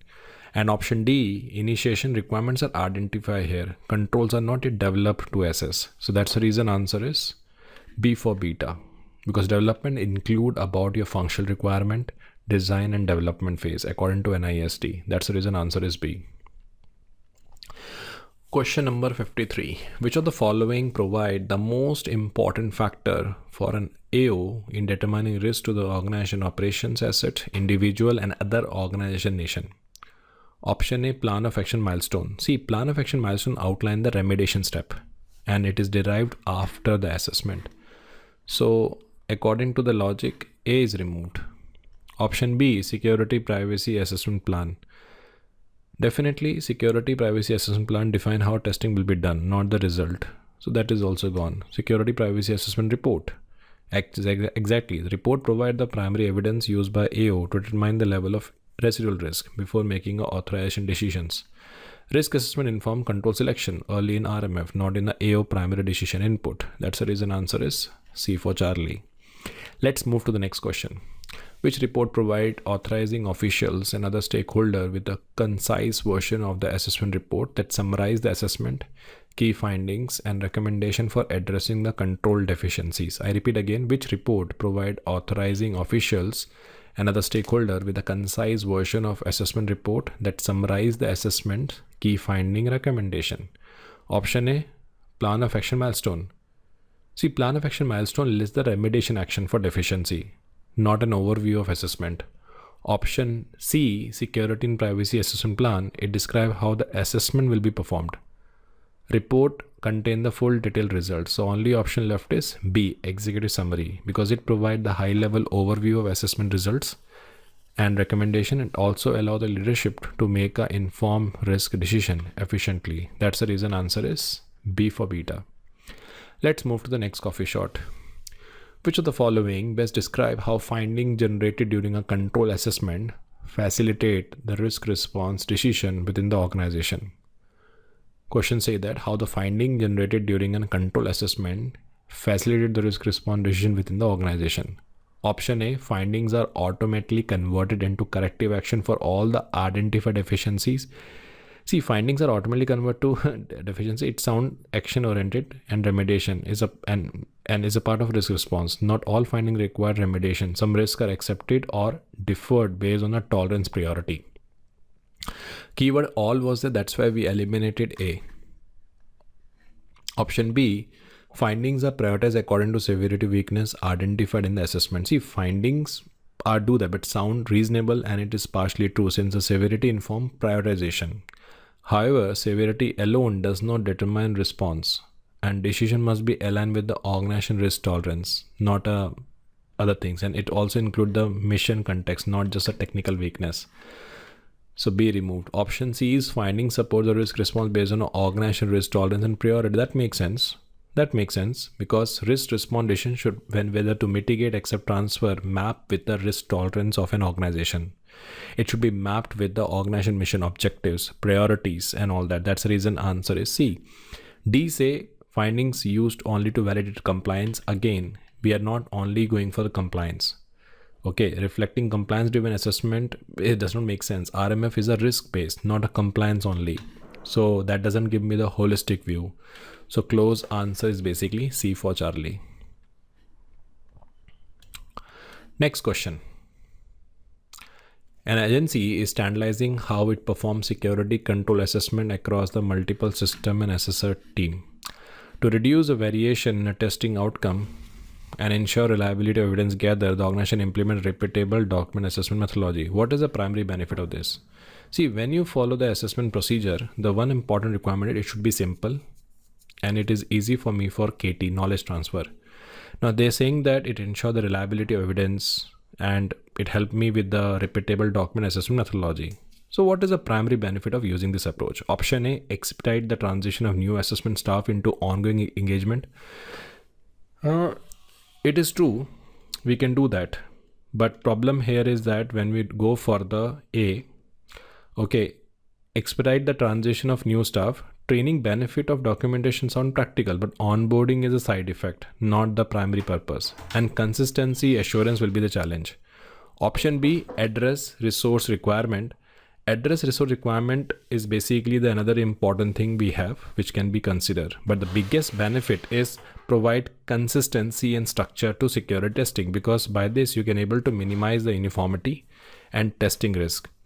If you talk about the option D, ensure all assessor identify the same number of finding across system. D, ensure the same thing we have, but sound like uniformity in the output. So number of finding will vary by system risk and maturity, and RMF will focus on consistency in process, not a equal outcome. So the biggest reason of following the repeatable document assessment methodology provide the consistency of the result, because in my absence, someone can follow the SOP and complete the result. That's the reason answer is C. Before we discussing about the next question, I want to discuss about this exam pointer, which is called security testing method. See, when you're doing a security testing, we follow a sequence. We first do the examination. Let's say example, I want to audit change management process. So before I interview auditee and all that, I need to understand about what documents they have, what is the process they have. So that is called as an examination. Examination where we review analysis of the artifacts, understand the evidence, we review the policies, diagrams, we verify that controls are documented, exist, and all that. So any topic talking about review, inspect, analyze, check, documentation, study, evidence, that is called as a examination. Second is called as an interview. Interview based on the examinations, you basically have an interview with the auditee. Okay, as we seen that change management closed by 3 people, review by 3 people. So is it true? So they will explain us about everything, where we discuss, clarify, and verify. And what they have claimed, we're going to test. Now they have said the change closed by 3 people. 1 person review, 1 person validate, 1 person is do the things. So I will do the test of the things to check whether it's working effectively or not. So if you're preparing for CGRC exam, you should really need to understand the security testing methods and how it basically works. So let's go with the question. During a security control assessment, the assessor checking a large collection of materials, policies, standard operating procedures, architect diagram, asset inventory, and configuration file to verify organization stated security control exist and are documented before moving into the live observation or interview. Which assessment method is the assessor primarily using that? Interview will be where he will speak. So that is gone. Examination definitely is look very close, because examination is all about involving, reviewing, analyzing assessment objects such as policy, procedures, diagrams, configuration record to verify controls are properly documented, and it is typically performed early in the assessment process. So before we interview or doing a testing, we have to establish the context and baseline evidence. And this also ensure the consistency and structure in testing, which reduce the risk of incorporate. Testing will be due after doing an interview. There's nothing called as an observation. So only option which is closed is called as a B for beta, examination. Next, move to the next question. During a security control assessment, assessor execute the selected system component under the defined parameter to determine whether their performance align with the established requirement and expected outcome. Which security assessment method does this activity represent? It's not an interview. Definitely it's gone. Examination, it's gone because we examine the process. The answer is basically testing. The reason is testing is a process of exercising one or more assessment object under the specific condition and comparing the actual result with expected behavior. Because they have said the change is closed by 3 people, we're going to test and check whether it is closed by 3 people or not. We perform an end-to-end review of the change control request and see is it going through a 3I approval. So by this way, you can able to verify a technical controls are implemented correctly and function are working as intended. Typically, examination interview, once the evidence has been reviewed, then we clarify. So that's why D is removed. So in this case, answer is basically C for testing. Which of the following activities support the determination of security control effectiveness over the time? Which of the following activities support the determination of security control effectiveness over the time? It means we're talking about activity. Interview, we interview people. Examination, we check the evidence. Testing is check the control. But all are basically part of what? The answer is security assessment. So if security assessment is there, select that as an answer because it is an activity by which you can do the interview, examination, testing to check the control effectiveness over the time. That's the reason answer is C for Charlie. Next question. A system owner has completed control implementation and provide the authorization package containing the security plan, okay, which is the controls, assessment report and plan of action milestone. After reviewing the residual risk, the authorization official determine the risk to the organization operation assets, individual other organization and nation is acceptable. What authorization decision will be authorizing official issue in this situation? Before I discuss about this option, I want to discuss about the snacks of this section. See, what happen is when you build the system, okay, when you build the system, you basically go for the when you build the system, you complete the system, you have to go for a different type of authorization. The first authorization is called as authorization to operate. It means the formal management decisions is approved to operate because residual risk is acceptable. So it issue after AO review the package. Package include a system security plan, security assessment report and plan of action. These all are part of a authorization package. And AO is the one who issue that. And then only we can able to use the system in the production. Second condition is called denial of authorization, where the formal decision not to authorize. So it issue when assessment result show major weakness or when mitigation would not reduce risk to an acceptable level. That lead to the authorization officials. We also have a common control authorization. It is applied to security privacy control inherited by the multiple systems. Let's take example. This is the application you have. And some of the application you have taken from third party. So this is already having an authorization and their controls are integrated here. So we don't need to go for separate approval for that. So then we take this as an entire thing. So that is called as a common control authorization, which is applied to security privacy control shared infrastructure inherited by the multiple systems. So AO accept the residual risk under the common control. It is used when common control provider implement and assesses the control once the organization has been reused. And that concept is called as a common control authorizing officials. But one thing you need to understand, you're still accountable for that. So if I go back to the question, they say risk to the organization, individuals and nation is acceptable. So what does the authorization here mean? Common control authorization, that we don't talk about third party. Interim authorization to test is not talking about that. The answer is basically C, authorization to operate. When the AO determine the residual risk is acceptable, authorization to operate is basically issue for the system. And this is the formal management decision granting approval for the information system to operate within a prescribed times and condition. So we just discussed this key pointer. Now, if you can see here, the key part, control implemented and it is less than risk tolerance, we operate. Control incomplete and it is exceed the residual risk, denial. Shared controls implemented assessments inherited, that is basically called as a common control authorization. Let's move to the next question. An organization enterprise network boundary protection system provide firewall, intrusion detection and VPN service for multiple mission system.